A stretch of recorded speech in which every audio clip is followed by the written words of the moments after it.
Movimiento libre amortiguado. Un cuerpo que pesa 64 libras estira 32 pies un resorte del cual está sujeto.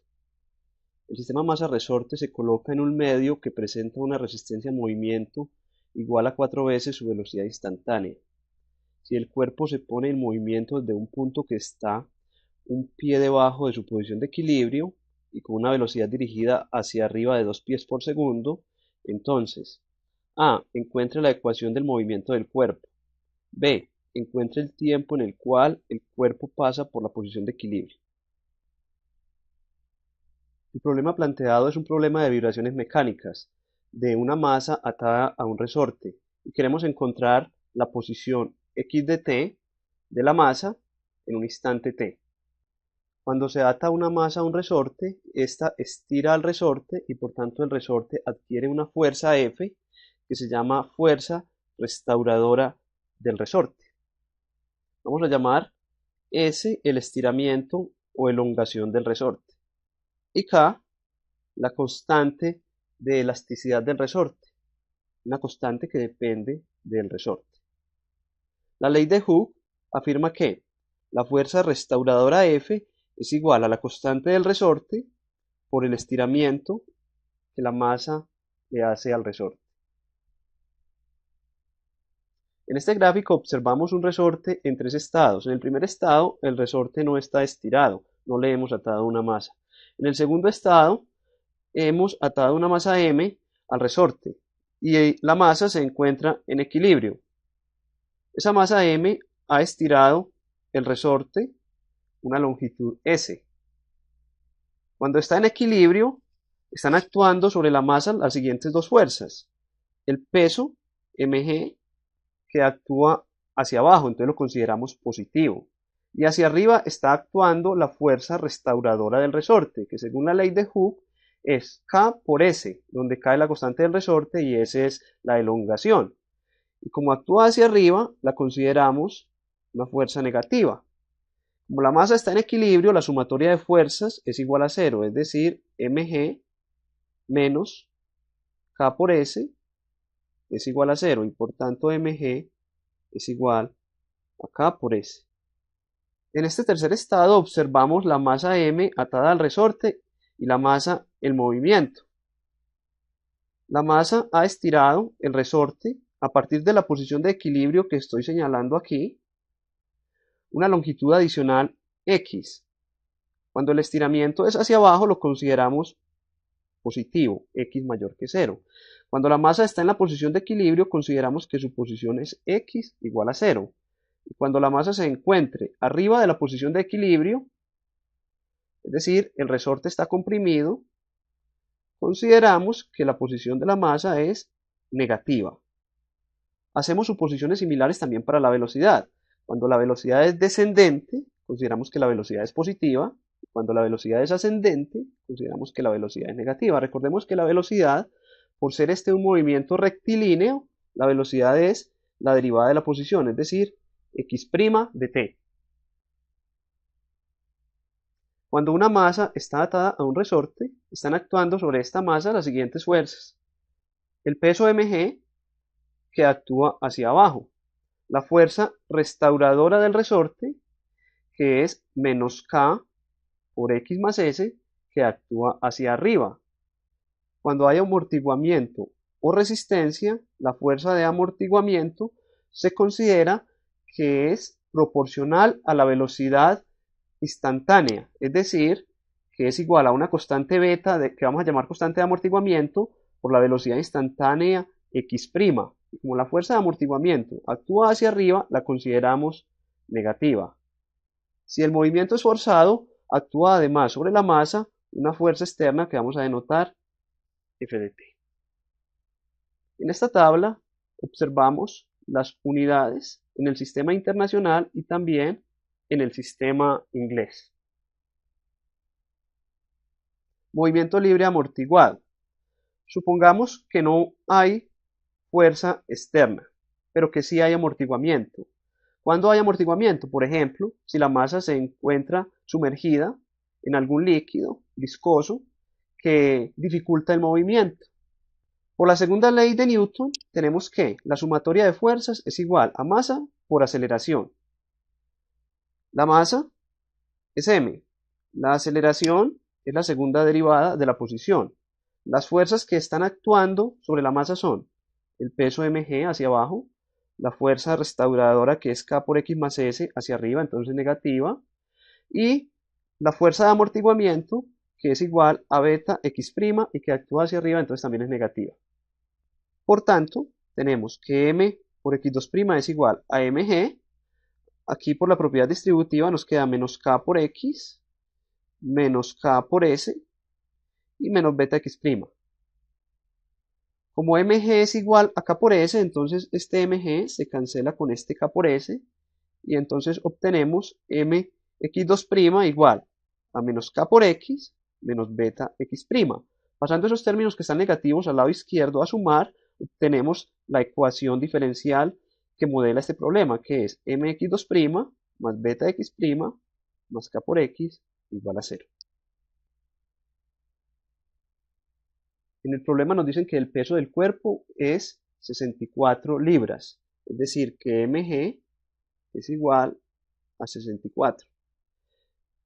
Como estamos trabajando en este problema en el sistema inglés, la gravedad G es igual a 32. Entonces tenemos que m por 32 es igual a 64. Pasando el 32 a dividir al 64, obtenemos que la masa m es igual a 2.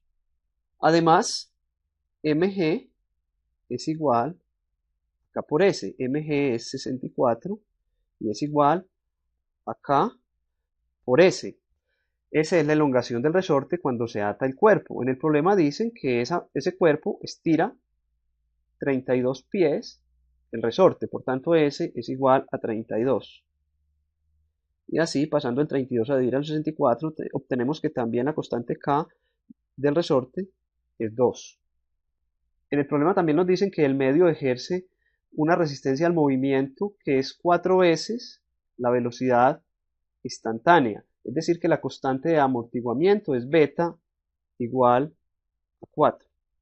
La ecuación diferencial que modela este problema es mx2' más beta x' más k por x igual a 0. Reemplazamos entonces los datos, m es 2, queda mx2' más beta, que es 4, por x' más k, que es 2, por x igual a 0. Dividamos en ambos lados entre 2 y obtenemos x2' más 2x' más x igual a 0. Esta es una ecuación diferencial de coeficientes constantes. Las condiciones iniciales son las siguientes. Se dice que el cuerpo se libera desde un punto que está un pie debajo de la posición de equilibrio, por tanto x en el tiempo 0 es igual a 1. Además se dice que el cuerpo se libera con una velocidad ascendente de 2 pies por segundo. Como la velocidad es ascendente, es negativa. La velocidad es la derivada de la posición. Pues x' en el tiempo 0 es igual a menos 2. La ecuación característica de esta ecuación diferencial de coeficientes constantes la obtenemos de la siguiente manera. Donde aparece x2', nos queda lambda cuadrado, más, aquí donde aparece x', nos queda lambda, entonces más 2 lambda. Y aquí donde aparece x solo, nos queda 1. Factorizamos esta ecuación buscando dos números que multiplicados den 1 y sumados den 2, que son ellos, pues 1 y 1. Entonces factoriza como lambda más 1 por lambda más 1. Es decir, lambda más 1 al cuadrado. Solo hay una raíz, es lambda igual a menos 1 y es de multiplicidad 2. La solución general de la ecuación diferencial es entonces x de t igual a una constante arbitraria C1 por e a la lambda t, lambda es menos 1, entonces a la menos t, más una constante arbitraria C2. Como la raíz está repetida, entonces según la teoría de las ecuaciones de coeficientes constantes, nos queda que la segunda solución es t por e a la lambda t, es decir, por e a la menos t. Usamos las condiciones iniciales para encontrar las constantes. La primera condición inicial es x de 0 igual a 1. Esto nos dice entonces que si sustituimos el tiempo por 0, la posición es 1. Al sustituir el tiempo por 0 nos queda C1 por e a la 0 más C2 por t que vale 0, entonces ahí quedaría C2 por 0 y debe ser igual a 1. Como e a la 0 es 1, obtenemos entonces C1 igual a 1. Para usar la condición inicial en la derivada x' de 0 igual a menos 2 debemos derivar x' de t es igual entonces a la derivada de e a la menos t es e a la menos t por la derivada del exponente que es menos 1. Entonces esa derivada daría ahí menos C1 e a la menos t. Para derivar t e a la menos t debemos utilizar la regla del producto. Esto nos va a dar entonces, primero derivamos t y dejamos e a la menos t sin derivar. La derivada de t es 1. Entonces obtenemos C2 por 1 por e a la menos t sin derivar. Ahora derivamos e a la menos t y dejamos t sin derivar. La derivada de e a la menos t es menos e a la menos t. Por tanto, aquí nos va a quedar menos C2, t sin derivar, e a la menos t. Ahora usamos entonces que x' de 0 es igual a menos 2. Esto nos dice entonces que cuando el tiempo vale 0, la derivada vale menos 2. Si el tiempo vale 0 por acá, nos queda menos C1 e a la 0. Más, si acá el tiempo vale 0, me queda e a la 0, entonces queda más C2 e a la 0. Menos, aquí al cambiar el tiempo por 0, pues va a dar 0, menos 0. Y eso debe ser igual a menos 2. Como e a la 0 es 1, queda entonces menos C1 más C2 igual a menos 2. Recordemos que C1 ya lo calculamos y es 1. Queda menos 1 más C2 igual a menos 2. Ahora este menos 1 lo pasamos al lado derecho a sumar y obtenemos que C2 es igual a menos 2 más 1. Por tanto, C2 es igual a menos 1. Finalmente, entonces, la ecuación del movimiento es x de t igual a C1 e a la menos t más C2 por t e a la menos t. Sustituimos las constantes. Como C1 es 1, entonces queda e a la menos t. Y C2 es menos 1. Queda acá entonces menos t e a la menos t. Podemos sacar ahí factor común e a la menos t que multiplica a 1 menos t. La ecuación del movimiento es entonces x de t igual a e a la menos t por 1 menos t. Para responder la parte B del ejercicio, el cuerpo pasa por la posición de equilibrio si su posición es 0. Es decir, si x de t es igual a 0, pero x de t es e a la menos t por 1 menos t igual a 0. Acá tenemos un producto entre e a la menos t y 1 menos t. Y ese producto da 0. Como una función exponencial nunca vale 0, entonces la única opción para que ese producto dé 0 es que 1 menos t sea 0. 1 menos t debe ser 0. Pasando el t al lado derecho, pasa positivo, queda que 1 es igual a t. Por tanto, la masa pasa por la posición de equilibrio en el tiempo t igual a 1 segundo.